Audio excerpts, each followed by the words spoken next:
Can you hear that noise? Well, it's coming from the little dosage pump that was supplied with my Chinese diesel heater, and at its lowest tick over rate of 1.6 Hertz, it sounds like a clock ticking all the time. But on the high setting of 5.5 Hertz, it sounds like a swarm of crickets throughout my motorhome.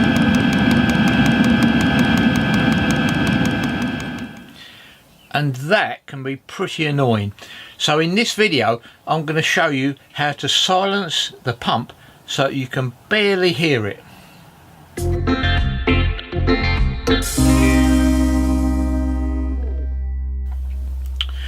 Well, essentially these pumps are a simple electromagnetic unit, and what I've done is I've cut one apart so you can see the workings inside.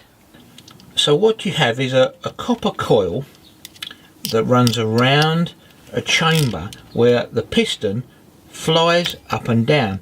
Now there's an upper and lower chamber, non-return valves either end, and every time the pump gets a signal from the ECU to pulse, this piston will fly up, it will shoot a dose of 0.02 millilitres of fuel into the fuel line, and then it returns, and it does this constantly dependent on what setting you've got, and each time it's a metal on metal contact.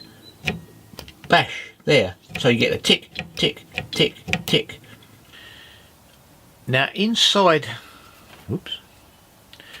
the chamber here, there's no piston rings or O-rings that can reduce the noise of the pulsing.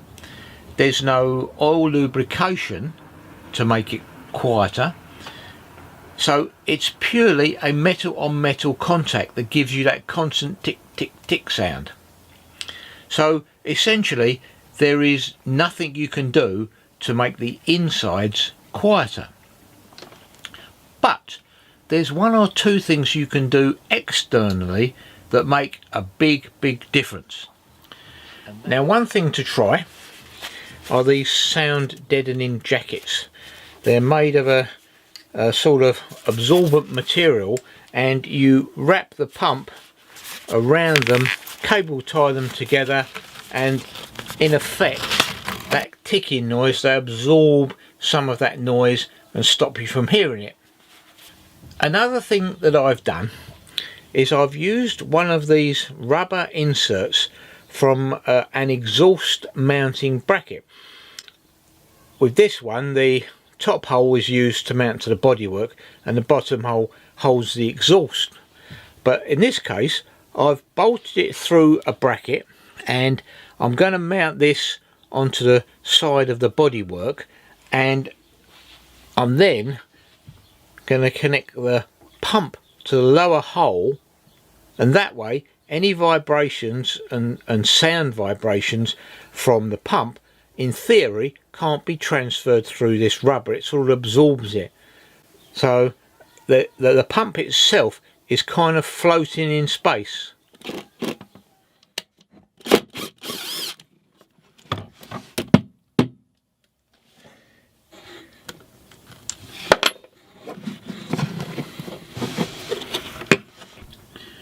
So what I've done is I've fixed the bracket to the body of the motorhome, and the rubber hanging bracket isn't touching anything. So I'll just connect the pump to it and it should be almost free floating. Now the microphone is about a foot away from the pump, so you're really getting the full volume of the ticking noise of the pump. But that's it, fully set up. The sound deadening jacket and the vibration bracket. There's a little bit of movement every time it pulses. To be honest, I think I've gained about 20-25% reduction in noise. I don't think you're ever going to get rid of it because it's a unlubricated pump. It's a metal on metal piston. So that's about as good as it gets, really. I'm in the motorhome now, and the heater is ramping up to full speed, and I don't know if the microphone will pick this up or not, but you can just about hear the pump clicking away. It's more of a thump than a tinny tick. Just have a listen. Well, that's about it for this video. I hope you found it useful. If your pump has been ticking and annoying you as well, it's worth doing these few changes. So for now then, thanks for watching, take care, and I will see you on the next video. Bye for now.